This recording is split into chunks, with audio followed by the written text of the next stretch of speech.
All right, so I just got done seeing The Matrix Resurrections.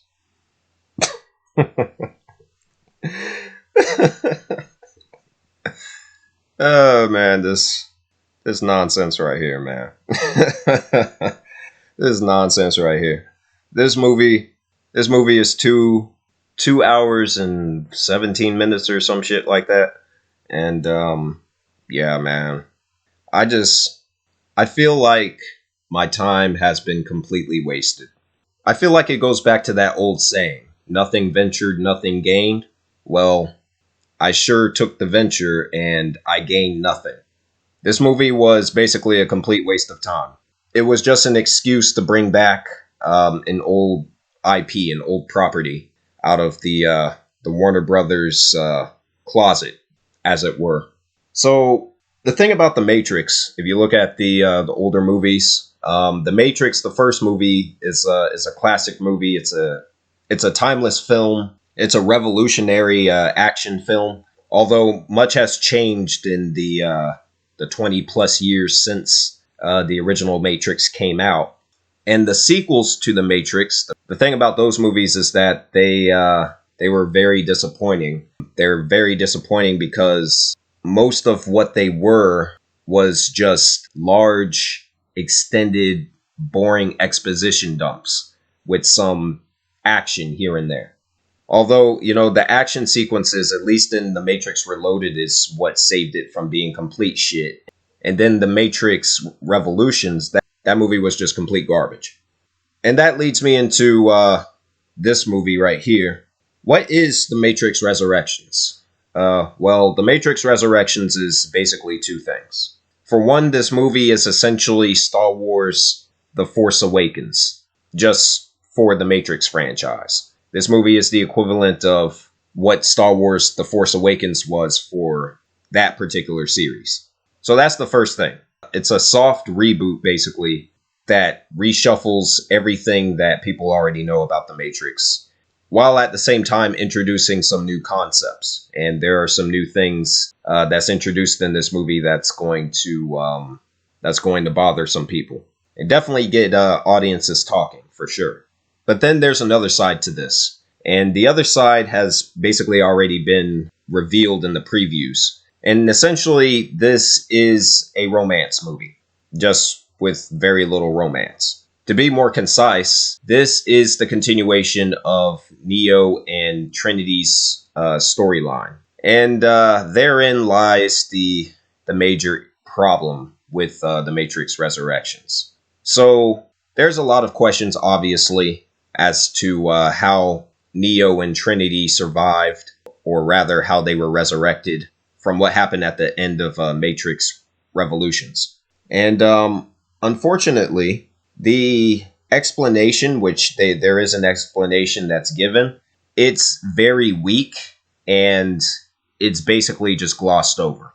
None of it really makes any sense, and it just comes off as very silly and, quite frankly, stupid.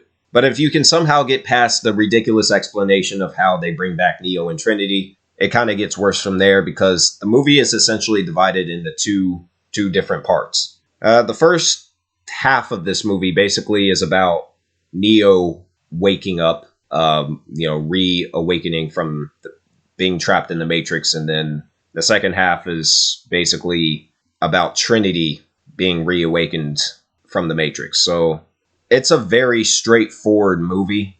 And then the new concepts that's introduced, I mean, they have things in here like the machines are apparently, or at least some of them anyway, some of the machines are apparently friends with the humans now. They've formed like this new city or something.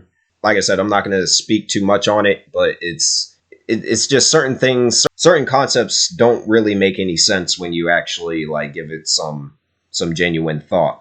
Something that really bothered me with this movie is that they actually bring back this one character that was in the original trilogy, but this was a very small character in the original trilogy. If you actually look at the cast list for the movie, then you'll know who it is, like immediately as soon as you read through the cast list. The character that I'm referring to, whom I will not speak on as to who it actually is to avoid any hard spoilers or anything, because this movie has yet to be released in the United States.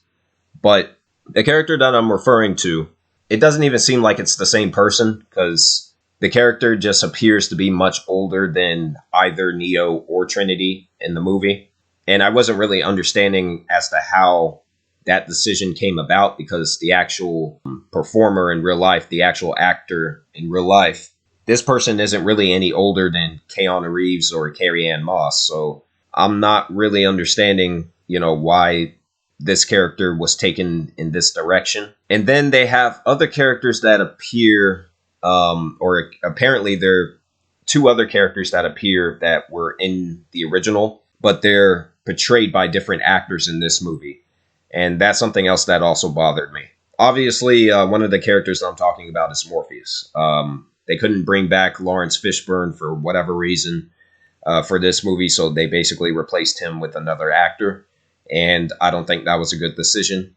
And I was saying the same thing, expressing the same point in the last video that me and my co-host had made, discussing this film when the original trailer, the first trailer came out. And we were talking about that. I'm not a fan of replacing, well-established characters with different performers.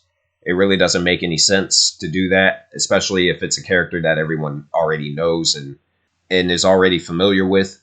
And Morpheus in this movie just didn't seem like Morpheus to me. It seems like what they were trying to do was they were trying to really capture that feeling of nostalgia throughout the movie, from the dialogue to a good number of the scenes that's in here. And of course, there's good nostalgia, there's bad nostalgia, but I think they went a little bit too far. So you have another recent movie with Spider-Man: No Way Home, right? That's the perfect example of how to utilize nostalgia in a way that's extremely effective. For The Matrix Resurrections, they try and use nostalgia, but they go as far as to literally reuse sequences and even scenes directly taken from the older movies, and they've inserted them in this movie as like brief flashbacks. It kind of works in certain scenes, and then in others it's like, okay, this isn't really necessary. I think most of the people who are going to see this have seen the older movies, so it's not really necessary to cut scenes from the older movies and just place them here in random spots where it doesn't really make any sense. So that's another problem that I had with this. As far as the new characters go, none of them are really interesting. None of them are really developed. I think literally there's only one scene that I remember where they actually, name who the new characters are, but there's only one that truly matters, and it's a character called Bugs, which is a character that's portrayed by British actor Jessica Henwick. At least I believe she's British, or part British, or whatever. And this character wasn't really interesting. This character does certain things throughout the movie that she shouldn't be allowed to do. None of that's really addressed in the proper way. And I can't really speak anymore, unfortunately, because the movie, once again, hasn't officially been released just yet. But there are certain things that this character does that definitely should have been addressed in certain ways that would have actually prevented the plot from moving forward. And it just seems like a big convenience that this character is allowed to do certain things that she shouldn't. But I'd say the biggest issue with The Matrix Resurrections is the actual climax. Because once you see where it's all actually going, and you realize that this movie is really one big piece of feminist propaganda, that's when I kind of tuned out and I was like, yeah, this is some nonsense right here. My biggest issue was really what they did with Trinity. And it's not because Trinity is a woman or Trinity's a female character. That's not the problem. That's not the point. The point is, if you look at the older Matrix movies, right? Trinity was not important like that. I mean, even her relationship with Neo wasn't really developed that well. If you look at the original Matrix movie, right? Trinity is this character who works for Morpheus. She's a part of his crew. And at the end of the movie, right? She just randomly decides that she's in love with Neo.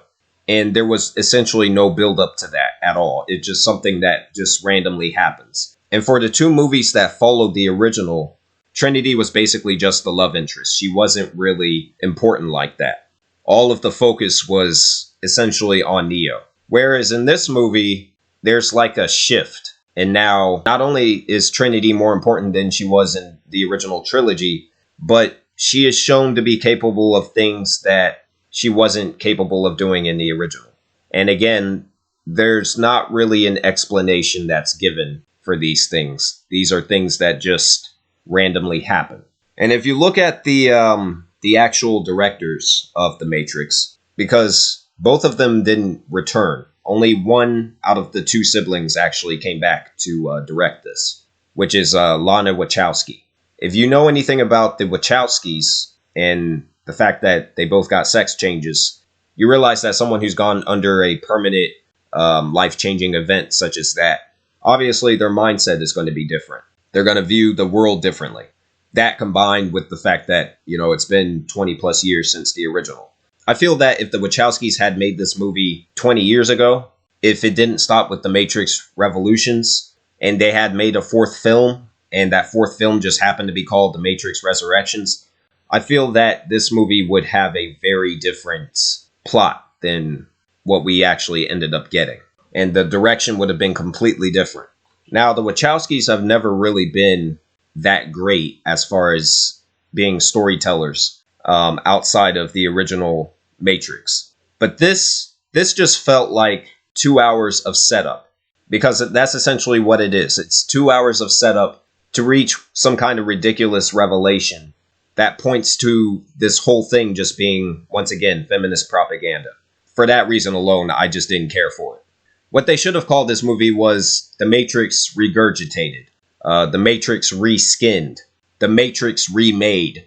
Any one of those three titles would have suited just fine, because essentially this is just the first movie remade, and the final scene just didn't really interest me as far as, where they actually plan to go with this. It really doesn't make any sense. I could go on and on, but yeah, The Matrix Resurrections, it was disappointing. For anyone who's been following the reception for this movie, critics have basically been split on this, and I can see why. The reception has been pretty much all over the place. I think I read on Google that there's only like 66% of people who actually enjoyed this movie. So it's a pretty divisive film, and not in a good way. And everything just felt forced in here. The nostalgia felt forced. The explanations for certain things felt forced. Even the plot, like more than halfway through the movie, just felt forced.